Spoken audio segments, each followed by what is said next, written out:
So I'm Judson Reid. I work for an extension outfit called the Cornell Vegetable Program, and I work with vegetable growers um, quite a bit in Western New York and Central New York. And my specialty tends to be greenhouse vegetables. I do work with pest management, fertility, variety management, facility management. And so what is the dominant form of agriculture that you're working with? Is it? It is the dominant form is small scale fresh market vegetable production. So a lot of greenhouse, unheated greenhouse or hoop house, high tunnel agriculture, and I work a lot with uh, Amish and Mennonite growers, or what we call plain sect growers, horse and buggy people, who now operate 6 produce auctions across New York State. New York State has experienced the highest growth of older Amish, increase in population in older Amish of any state in the last 5 years. Over the last 10 years, we've seen the highest growth, and now New York State is the 4th highest ranking state for Amish population.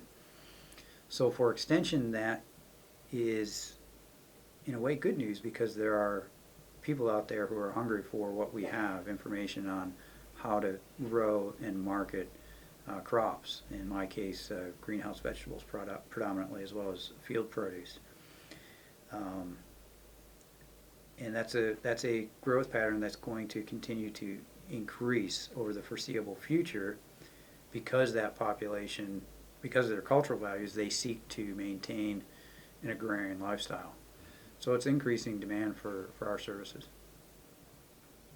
Describe your first encounter with an Amish or Mennonite farmer. How did that occur? What was the circumstance that set that up? Sure. Well, I was fortunate. My first job was in Yates County, Penn Yan being the county seat, and that settlement, it's a settlement of horse and buggy Mennonites. It's outside of Lancaster, PA. It's the largest horse and buggy settlement of Mennonites in the world, and that growth took place over the last 3, now 4 decades. And my first encounter was being called out to try to diagnose a greenhouse vegetable issue at the time, and that actually then took off, and greenhouse vegetables became a graduate thesis for me, and now a career. So I was in the right place at the right time, and just as that population was really expanding into what we call season extension, I was a new extension agent looking to develop my own niche, my own program area, and there was people there who needed someone to work with them. I was very fortunate. Over time, I think I've been able to adapt my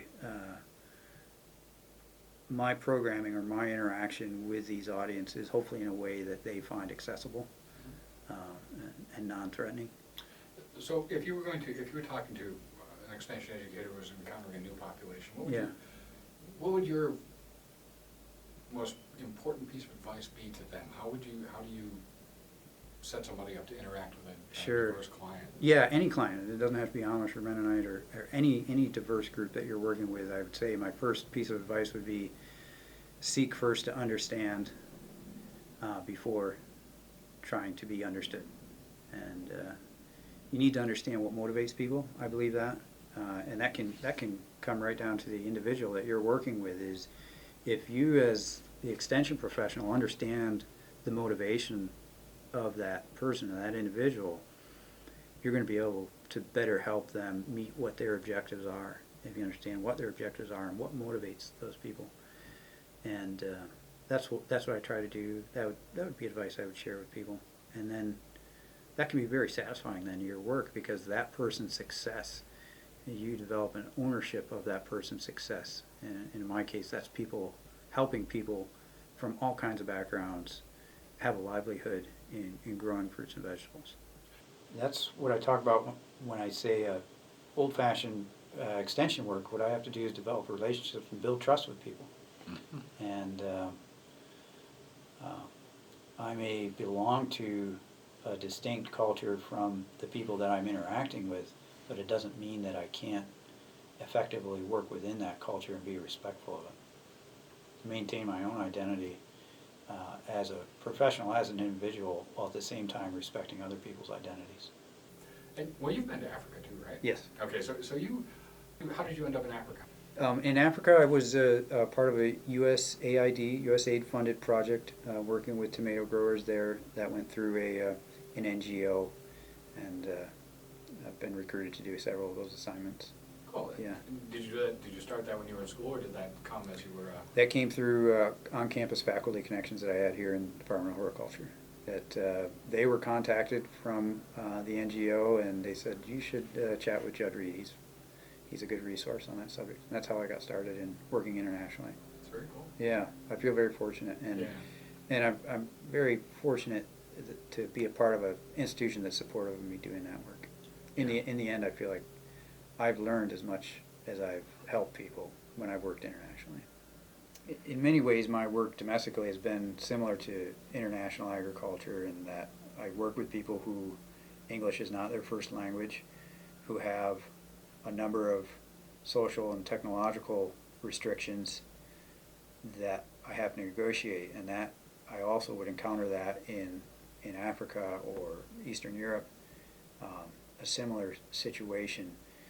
I was fortunate in that, yes, my career in extension was working with horse and buggy people here, so we could call that limited resources, although that term sounds somewhat demeaning. I was working with people with somewhat limited resources, and that probably did help me working internationally. Also, simply, there's some people skills there in terms of when you're coming in from the outside, doing so in a way that's respectful and non-intimidating, and hopefully doing so in not a top-down fashion, but trying to treat people as peers, as colleagues, as equals, and recognizing that there's all things we can share with each other and hopefully be a benefit. So I think, yeah, those things have worked well. The young organic CSA farmers, those people have their own Facebook circles and potluck dinners and email lists, and they tend to be very anti-establishment. So that's a part of what they're doing. They're going against conventional farming, and maybe they're going against their parents' wishes for their career choice. So they tend to be very independent-minded and anti-authoritarian. And so to work with that audience, you need to do so very organically in the lowercase o sense of the word. You need to enter that as an individual with quite a bit of humility. And those are similar skills to how you're able to succeed working with Amish people, is entering the system with a fair degree of humility and trying to grow into a community versus trying to transplant yourself in there. Yeah.